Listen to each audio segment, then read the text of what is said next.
उत्तरी गोवा के एसपी राहुल गुप्ता ने बताया कि पिछले 2 महीनों में मई और जून 2025 अवैध रूप से रहने और अन्य उल्लंघनों के लिए 46 विदेशियों के खिलाफ मामले दर्ज किए गए हैं, जिनमें जानबूझकर वीजा उल्लंघन के लिए 22 प्राथमिकी और एनडीपीएस अधिनियम के तहत 8 मामले शामिल हैं। FRRO foreigners regional registration office SP Arshi Adil ने ये भी बताया कि जनवरी 2025 से अब तक 77 विदेशी नागरिकों को निर्वासित किया गया है या उन्हें निकास परमिट जारी किए गए हैं। इनमें रूसी, युगांडा और बांग्लादेशी नागरिक शामिल हैं।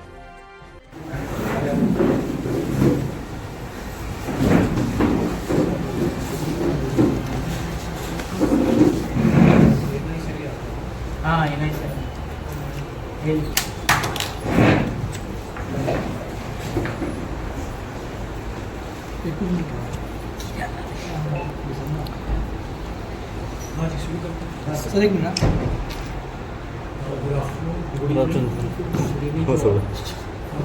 ये हमने प्रेस कॉन्फ्रेंस जैसे मैंने आपको बताया था 2 चीज़ों के रिगार्डिंग बुलाई है। नंबर 1 जो हमने यहाँ पे अभी पिछले 2 महीने में ऑपरेशन फ्लश आउट करके जो इलीगली स्टेइंग फॉरेनर्स हैं या फिर जो फॉरेनर्स इलीगल एक्टिविटीज़ में इन्वॉल्व हैं उनके अगेंस्ट कंटिन्यूस एक्शन किया है पिछले 2 महीने में, उसके बारे में जानकारी देने के लिए और उसी से रिलेटेड कि पब्लिक को अवेयरनेस के लिए क्या क्या करना चाहिए कि कोई अगर फॉरेनर्स उनके यहाँ रहने आता है तो what steps they should follow so that उनको कोई प्रॉब्लम ना हो। तो एक तो आस्पेक्ट ये है। दूसरा आस्पेक्ट जो हमने थेफ्ट एक ATM स्वैपिंग का एक हरियाणा का एक गैंग पकड़ा है उसके बारे में बताने के लिए प्रेस कॉन्फ्रेंस बुलाई। तो पहले वाले में मैं ऑपरेशन फ्लश आउट के बारे में बताता हूँ। हमने ऐसा देखा गया है कि जो फॉरेनर्स गोवा में स्टे करते हैं, Goa is a famous tourist destination, तो टूरिस्ट कोई लीगली टूरिस्ट आता है फॉरेन तो that's all right, that's good for the state. But ऐसा देखा गया है कि बहुत सारे फॉरेनर्स इलीगली यहाँ पे रहते हैं, उनका वीज़ा एक्सपायर हो जाता है तब भी यहाँ पे कंटिन्यू करते रहना, या फिर वो इलीगल एक्टिविटीज़ में इन्वॉल्व होते हैं डिस्पाइट हैविंग वैलिड वीज़ा। और जनरली ये कोरिलेशन पाया गया जो इलीगल एक्टिविटीज़ में है उसका वीज़ा 90% 99% एक्सपायरिंग होता है, ओवर स्टे भी होता है और इलीगल एक्टिविटीज़ में भी होता है। तो इसलिए हमने पिछले 2-3 महीने में ये काम किया है कि कंटिन्यूस एक्शन ऐसे फॉरेनर्स पे लिया है ताकि कोई भी ऐसा ना समझे कि गोवा में आके कोई भी इलीगल एक्टिविटी करेगा और कितने भी टाइम रह सकता है। There is a law in place in this country and that law foreigners also have to follow. तो फॉरेनर्स के लिए अलग से लॉ बनाया गया है हमारे इंडियन पार्लियामेंट द्वारा, तो उसको फॉलो करें। तो उसी के लिए हमने कंटिन्यूस एक्शन लिए हैं। तो वो मैं आपको बताता हूँ कि हमने जनवरी से लेकर जून के बीच में नॉर्थ डिस्ट्रिक्ट और क्राइम ब्रांच ने मिलकर 3 एक्शन लिए हैं, 3 तरीके से एक्शन लिए हैं।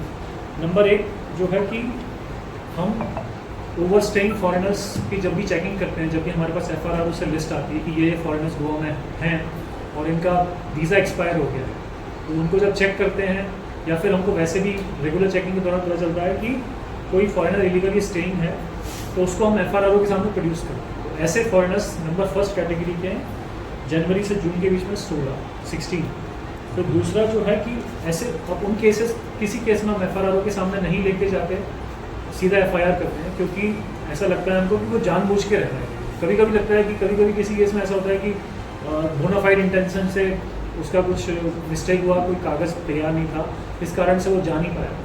इन दैट केस हम उसको FRRO के पास ले जाते हैं, अदरवाइज हम उसको सीधा अरेस्ट करते हैं, FIR उसमें रजिस्टर की जाती है फॉरेनर्स एक्ट। तो ऐसे टोटल केसेस हैं 22। और तीसरा है जिसमें illegal activities particularly NDPS act में नार्कोटिक्स एक्टिविटीज़ में इन्वॉल्व पाए गए हैं, ऐसे फॉरेनर्स के अगेंस्ट एक्शन लिया गया है 8। तो इसमें टोटल मिला के हमने जनवरी से लेकर जून के बीच में 46 फॉरेन नेशनल्स के अगेंस्ट एक्शन लिया है, जिसमें से 35 मई और जून में लिया गया।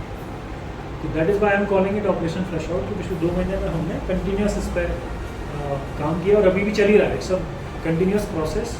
मतलब हमारा क्लियर मैसेज ये है कि गोवा में आप इलीगल एक्टिविटीज़ में इन्वॉल्व नहीं हो सकते।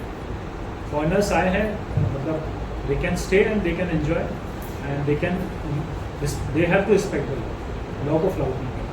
तो ये कंटिन्यूस हमारा एक्शन जारी है और इसमें हमारे मापसा, पेरनेम सब डिवीज़न ने मिलकर बहुत अच्छा काम किया है। कलंगुट, जिन सारे एरियाज में फॉरेनर्स का पाया जाता है रहने का ठिकाना, तो वहाँ पर हमने कंटिन्यूसली सर्वेलेंस रख के वेरिफिकेशन करके टेनेंट वेरिफिकेशन, नाका चेकिंग, और इन्फॉर्मेशन डेवलप करके अलग अलग जगह रेड्स किए हैं, बहुत लोगों को पकड़ा है। तो हमारे SDPOs और हमारे PIs का इसमें बहुत बड़ा योगदान है and district police will continue to do that and crime branch ने भी बहुत अच्छा इसमें काम किया। अब इसमें बहुत सारे फॉरेनर्स जो है जिस घरों में रहते हैं, ओनर्स के ऊपर भी लाइबिलिटी है कि उनको फॉर्म सी बनना हो। तो ऐसे भी नॉर्थ डिस्ट्रिक्ट में 7 केस रजिस्टर हुए हैं जिसमें ओनर्स ने फॉर्म सी भर के डिटेल नहीं दिया है। एक पोर्टल होता है IBFRT, उसको उनको फॉर्म सी भरना होता है, तो अगर वो नहीं भरते हैं तो that is also violation of foreigners act. तो उसमें भी हमने FIR रजिस्टर की है और इस पर आगे फर्दर एक्शन जो इस पर होता है फॉरेनर्स एक्ट के अंदर कि उनको डिपोर्टेशन या फिर उनको लीव इंडिया नोटिस, उसके बारे में SP FRR आपको थोड़ा बताइए।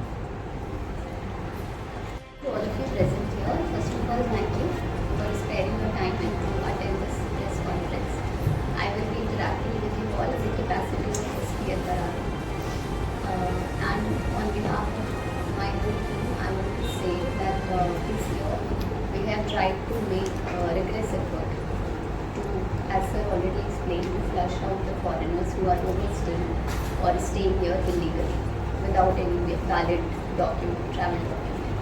So since January 2025, just to quote the figures, I will say that we have deported or given exit permit to total 77 such foreign nationals. And just to give a breakdown, I will say that 32 foreign male nationals have been deported, 13 from Russia, 12 from Bangladesh, 1 Ugandan, 1 Nigerian, 1 Poland, and so far. And in terms of female, we have deported 47 females, 17 Ugandan, 14 Bangladesh, 12 Russian, 1 British, 1 Ukraine. What sir already told you that there is a list based on the details of district police module DPM or leave India notices that is shared to us from FRR Mumbai. So we have seen that leave India notices are not complied diligently by the foreign nationals. So based on these two data, we share the list of the overstaying or illegal migrants to district SPs, and they are also making wonderful efforts to deport them. And with respect to C form and what is the process to fill it up will be explained by the device PFRR. So I request women to please take it.